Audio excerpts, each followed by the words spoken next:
Halo guys, welcome back again to my channel. Bersama saya Hansa di sini, dan seperti biasanya setiap harinya saya akan buatkan video seputar cryptocurrency. So bagi kalian yang tertarik seputar cryptocurrency, boleh langsung bantu saya like dan juga subscribe. Jangan lupa juga untuk hidupkan lonceng notifikasinya supaya kalian gak ketinggalan update terbaru seputar cryptocurrency. Oke, pada hari ini guys, kembali kita akan bahas seputaran Bitcoin, dan Bitcoin kembali melanjutkan penurunannya guys.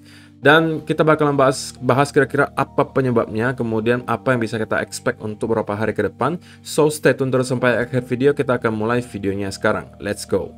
Seperti biasa guys, kita akan mulai dari CoinMarketCap terlebih dahulu. Per hari ini secara global market cap crypto berada di angka 1,83 triliun dolar atau turun sekitar 5,58%. Nah, Bitcoin sendiri kembali ke angka 39.600-an, Ethereum 2.976, BNB 396, XRP 0,69, Solana 99 dolar, Cardano 0,92, Terra Luna 82, dan Avalanche ada di urutan ke-10 dengan harga 74,79 dolar. So, per hari ini kita melihat market rata-rata dalam keadaan merah, dan penurunannya ranging antara kurang lebih 5% hingga 9%. So, itu adalah outlook sementara dari beberapa top coin yang ada. Sekarang kita masuk dulu ke beberapa berita dan data terbaru hari ini.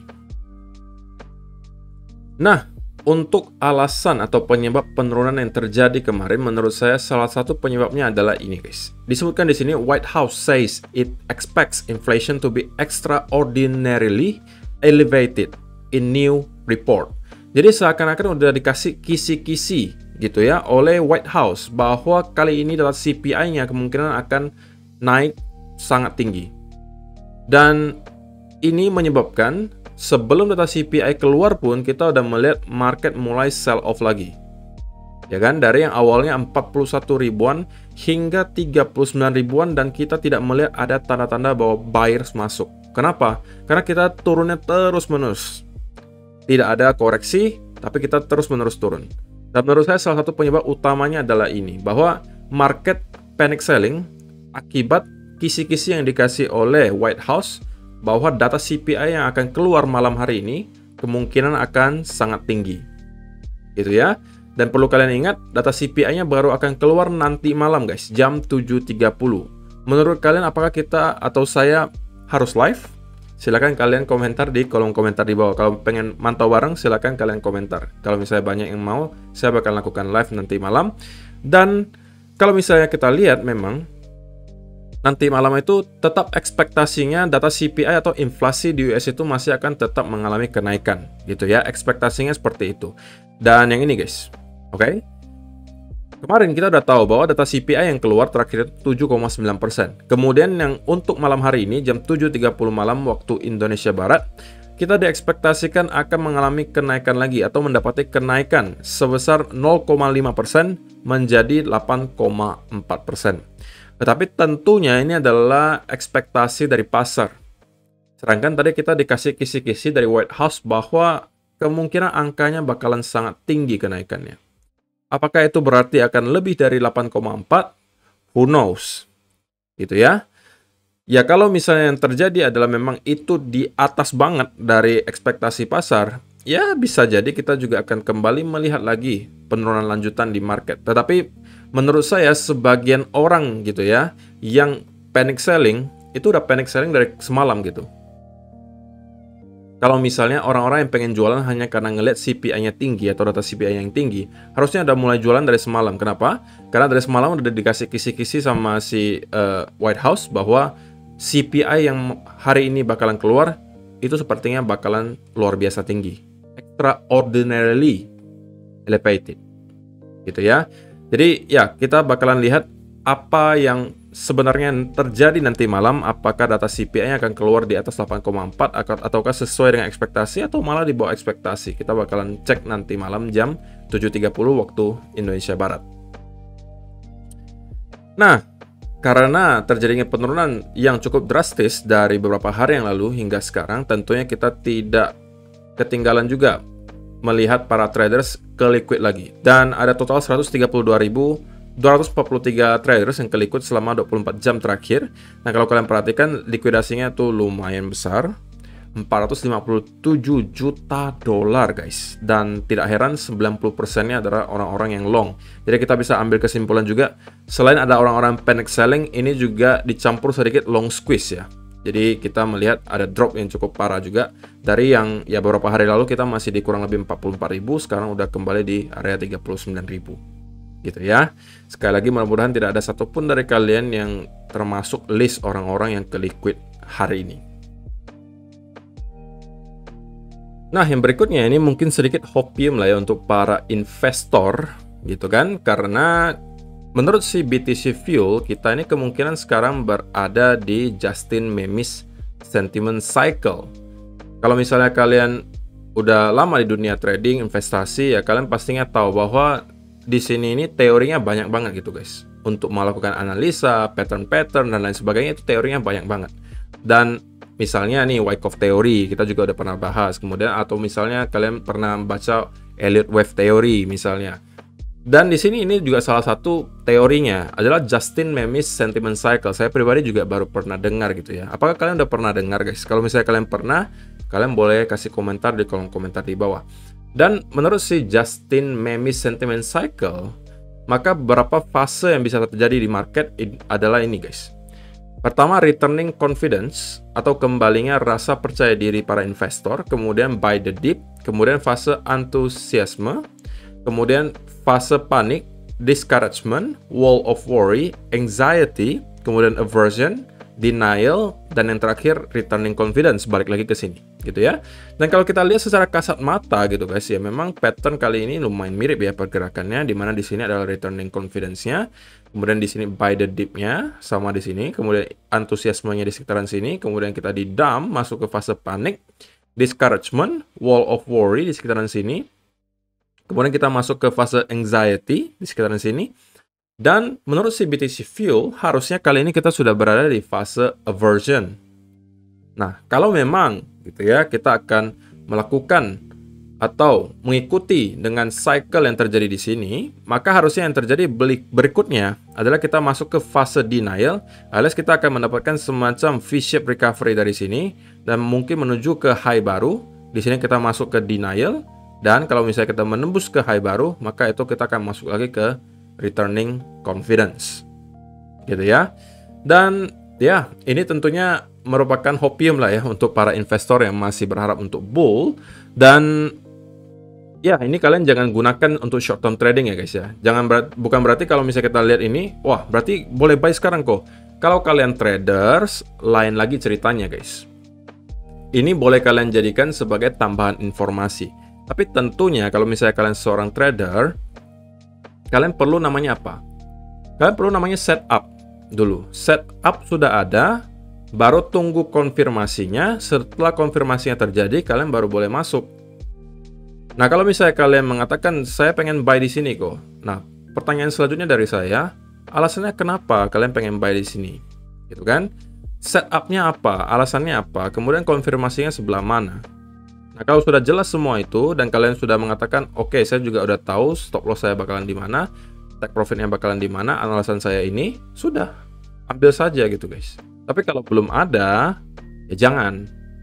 Walaupun misalnya kita ada mendapati hopium semacam ini bahwa kita bisa jadi gitu mendapatkan V-shape recovery, kemudian malah menuju lagi ke high baru. Kalau ditanya kemungkinannya ada nggak? Ya pasti ada gitu.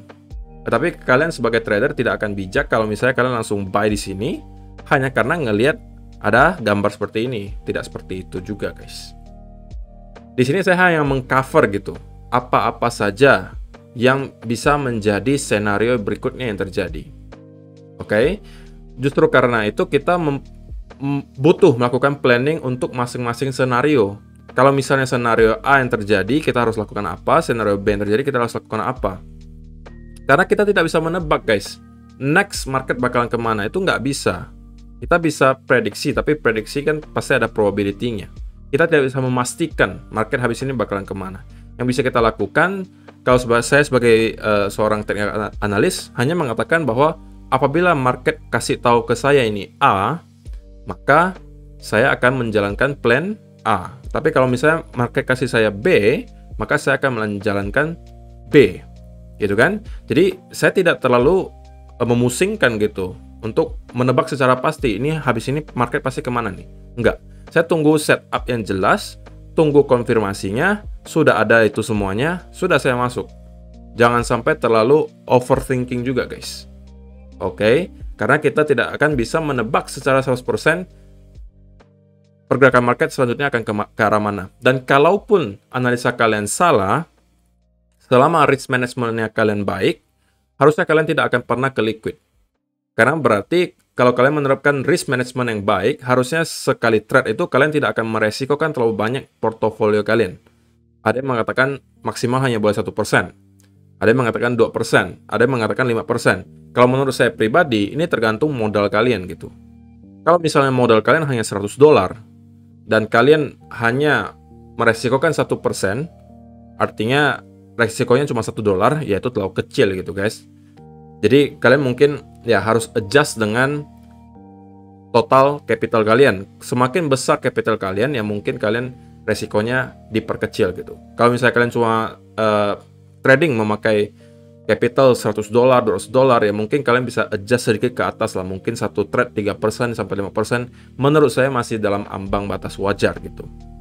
Tapi kalau misalnya kalian punya capital sampai udah 1 miliar rupiah, 2 miliar rupiah, ya akan sangat bijak gitu kalau misalnya kalian memakai yang lebih kecil. Misalnya setiap kali trade kalian hanya meresikokan 1% atau bahkan 0,5%. Apa tujuannya kalian melakukan itu? Supaya ketika misalnya analisa kalian salah, kalian tidak akan tergerus secara mental gitu. Bahwa oh itu cuma 1% kok dari portofolio saya, fine. Saya bakal cari setup lain lagi dan saya bakal mengembalikan loss yang tadi terjadi. Tapi kalau misalnya kalian memakai margin terlalu besar, anggap saja misalnya kalian punya modal 1 miliar, kemudian setiap trade kalian meresikokan 10% dari total portofolio kalian, berarti sekali loss itu 100 juta gitu. Nah, pertanyaan selanjutnya, apakah secara mental kalian mampu handle sekali close itu kalian loss 100 juta rupiah? Kalau jawabannya tidak, berarti kalian tidak boleh meresikokan 100 juta rupiah. Berarti kalian harus kurangi gitu. Karena kalau tidak, nanti ketika udah floating loss nih, hampir 100 juta, yang kalian lakukan kemungkinan besar adalah apa? Kalian akan menggeser stop loss-nya, atau tidak, lebih parah lagi, kalian akan sama sekali hapus stop loss-nya. Dan komplikasi lagi kalau misalnya setelah kalian hilangkan stop loss-nya, kalian averaging down. Nah, itu yang biasanya menyebabkan orang-orang itu liquid.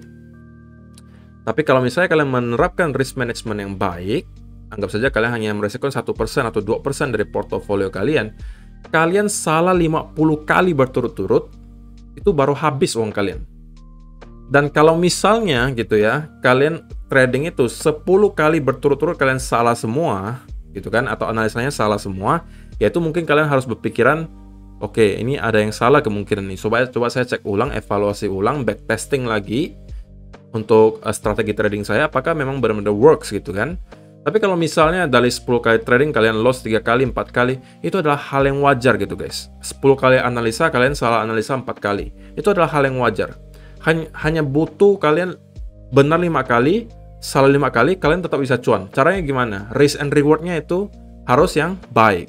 Alias resikonya misalnya kalian resikokan 1%. Maka kalian harus cari setup di mana reward-nya bisa 2% dari portofolio kalian. Nah, jadi walaupun kalian nebaknya atau analisanya benar 5 kali, salah 5 kali, secara statistik harusnya 50%. Atau break even gitu. Tapi karena kalian akali dengan menggunakan risk and reward ratio yang baik, walaupun kalian analisanya 5 kali benar, 5 kali salah, kalian tetap akan cuan. Nah, itu adalah menurut saya cara trading yang benar. Gitu ya. Jadi itu wejangan sedikit untuk kalian gitu. Mudah-mudahan membantu. Dan terakhir, ini dari Plancy, menurut dia ini bukan sesuatu yang tidak normal gitu guys. Penurunan yang terjadi belakangan ini. Atau beberapa hari yang beberapa hari ini kita melihat penurunan yang cukup signifikan. Menurut si Plancy ini bukan hal yang tidak normal. Kenapa? Karena kita melihat dari segi Bitcoin supply last active 1+ years-nya itu tidak mengalami lonjakan yang signifikan. Alias para long term holder atau pemegang jangka panjang simpelnya itu sekarang tidak panik sama sekali dengan penurunan yang terjadi sekarang. Oke, dan ya ini tentunya merupakan indikasi positif juga dari data on-chain gitu ya. Dan kita memang melihat 1-2 hari ini, walaupun harganya turun terus-menerus, tetapi dari segi volume itu tidak terlalu besar guys. Itu menunjukkan ke kita apa? Bahwa para pemain besar itu sekarang masih di sidelines gitu guys. Yang jualan kemarin itu bukan paus-paus besar. Tapi orang-orang yang panic selling, karena apa? Karena orang-orang takut bahwa data CPI yang keluar itu seperti yang dikasih tahu kisi-kisinya oleh White House bakalan luar biasa tinggi. Makanya orang-orang mulai start lagi jualan, dan kita melihat constant movement ke bawah. Tidak ada koreksi sama sekali. Nah, itu bakalan kita bahas langsung di chart aja kemungkinan. Dan kita bakalan mulai dari daily chart terlebih dahulu. Tentunya kalau misalnya kita lihat kemarin, chartnya itu tidak terlihat cukup baik gitu guys ya. Dimana kita melihat ini adalah bearish candle yang cukup panjang gitu ya, dan full di sini bodinya. Jadi kita memang melihat so far momentumnya masih sedikit momentumnya masih dipegang oleh para bear gitu ya, karena kita mendapatkan sell off lanjutan di sini. Dan tentunya next level yang perlu kita perhatikan adalah kalau misalnya kita lihat dari segi trend line, pertama tentunya kita mempunyai trend line di sini. Tapi kalau misalnya kalian tipikalnya lebih agresif, maka kalian juga bisa menggunakan trend line di sini. Yang harusnya sekarang lagi di-retest oleh Bitcoin. Atau kalian tariknya seperti ini gitu ya. Kalian cari yang titik sentuhnya paling banyak, maka akan ketemunya model seperti ini. Oke.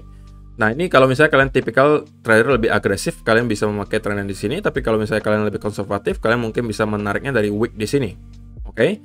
Dan keduanya ya sama aja sebenarnya guys. Tetap aja kita cenderung sekarang berada di potensial bear flag kemungkinannya gitu guys ya. Tapi itu baru akan terkonfirmasi menurut saya setelah nanti kita breakdown dari trend line di sini. Kita breakdown kemudian consolidate, dan ini akan mengkonfirmasi bahwa kemungkinan market akan move lower dan menuju ke next area major support yang tentunya akan berada di sekitaran 29 sampai 30.000. Ini adalah area pertama. Kalau misalnya kita drop dari sini, area kedua yang perlu diperhatikan adalah tentunya di $20.000. Kenapa di $20.000? Karena itu adalah area all time high sebelumnya. Cycle sebelumnya all time high-nya kurang lebih di area 20.000. Gitu ya. Dan kalau misalnya ditarik dari targetnya juga, memang kalau misalnya kita lihat, kita udah bahas juga ini kemarin ya. Target secara teknikal kalau misalnya ini memang bear flag, ya kurang lebih di sekitaran 29.000 gitu ya. Cuman takutnya saya kalau kita nyampe ke sekitaran sini, oke, ditambah lagi ada orang-orang yang mulai panic selling lagi, kita bakalan melihat semacam long squeeze di sekitaran sini. Oke. Tapi menurut sebagian orang justru ada baiknya juga gitu guys. Kalau memang kita mendapatkan drop dari sini secepatnya gitu ya, kita mendapati drop hingga 20 ribuan, ya mempercepat juga selesainya kalau kata orang bear market kali ini. Gitu. Kalau memang ini kalian anggap sebagai bear market. So far tentunya kita belum break dari bearish flag ini, jadi kita masih perlu konfirmasi lanjutan bahwa ini benar-benar ada bear flag. Dan kalau kita zoom in sedikit ke 4-hour chart, maka kita juga akan menemukan sell off yang terjadi kemarin. Oke, dimana kemarin kita sempat mendapatkan semacam pump di sini. Oke, kemudian drop lagi. Nah, di sekitaran sini kita mendapati berita dari White House bahwa kemungkinan data CPI-nya bakalan luar biasa tinggi. Yang terjadi selanjutnya apa? Kita kemudian mendapatkan sell off di sini. Oke, dan tidak ada koreksi sama sekali. Kita langsung sell off nyampe ke sekitaran 39 ribuan. So, untuk sekarang apa yang harus dilakukan? Kalau saya pribadi, sekali lagi, saya adalah seorang investor sekaligus trader. Kalau dari segi investasi, tentunya tidak ada masalah bagi saya. Saya sudah sampaikan berkali-kali. Mau harganya di berapapun, selama memang udah jadwal saya untuk melakukan dollar cost averaging, akan saya lakukan. Itu adalah tipikal style saya dalam berinvestasi di Bitcoin. Tapi kalau soal trading, untuk sementara kemungkinan saya akan menunggu terlebih dahulu. Oke? Untuk kemarin tentunya saya sampaikan bahwa kita berpotensi membentuk apa? Descending broadening wedge, gitu kan? Yang di sini. Dan saya katakan saya akan mencoba untuk mencari setup ketika kita nge-retest lower trend line-nya di sini. Tapi pada kenyataannya saya tidak dikasih setup. Oke? Jadi apa yang saya lakukan? Ya sudah, berarti saya tidak masuk ke trade. Gitu ya. Dan banyak orang yang salah persepsi gitu, bahwa melihat setiap kali saya mengatakan bahwa ada potensi ini bakalan rebound dari sini, bukan berarti itu pasti akan saya langsung masuk di sekitaran sini dan pasti akan rebound juga. Tidak, saya akan menunggu apa? Setup dan konfirmasi, seperti yang sudah sering saya sampaikan. Tapi kalau misalnya memang ketika nyampe ke area yang saya tunggu, kemudian tidak ada setup dan tidak ada konfirmasi, maka saya tidak akan masuk gitu guys. Oke, saya tetap akan menunggu sampai ada setup dan konfirmasinya. Nah, pada kenyataannya kita tidak mendapatkan setup dan saya tidak masuk ke market. Oke, dan kita malah mendapatkan breakdown dari descending bordering wedge di sini, yang berarti sekarang sudah tidak lagi valid. Gitu ya. Dan untuk sekarang menurut saya pribadi belum ada yang bisa saya lakukan selain menunggu terlebih dahulu, karena kalau saya mau sell di sini juga sekarang, menurut saya kita udah overextend banget di sini. Kalau saya mau buy di sini juga, menurut saya di sini kita belum mendapatkan konfirmasi atau belum ada setup sama sekali untuk para bulls. Nah, kita belum mendapatkan bukti apa-apa gitu bahwa para buyers pengen masuk lagi. Dan menurut saya kemungkinan besar volumenya belum akan terlalu besar sampai nanti malam. Jam 7.30 nanti, kita kemungkinan akan melihat semacam volatilitas di market. Jadi siap-siap saja untuk kalian yang pengen nonton gitu ya, tontonan yang menarik. Mungkin nanti malam kita akan melihat semacam pergerakan yang cukup liar. So, ya, kita bakalan pantau aja. Kalau misalnya kalian pengen saya live, silahkan kalian komentar dan like video ini supaya saya tahu memang kalian pengen saya live, oke? So, itu aja sih untuk hari ini guys. Saya rasa terima kasih yang sudah menonton sampai selesai. Semoga bermanfaat video hari ini dan kita akan bertemu lagi di video yang berikutnya. Bye-bye.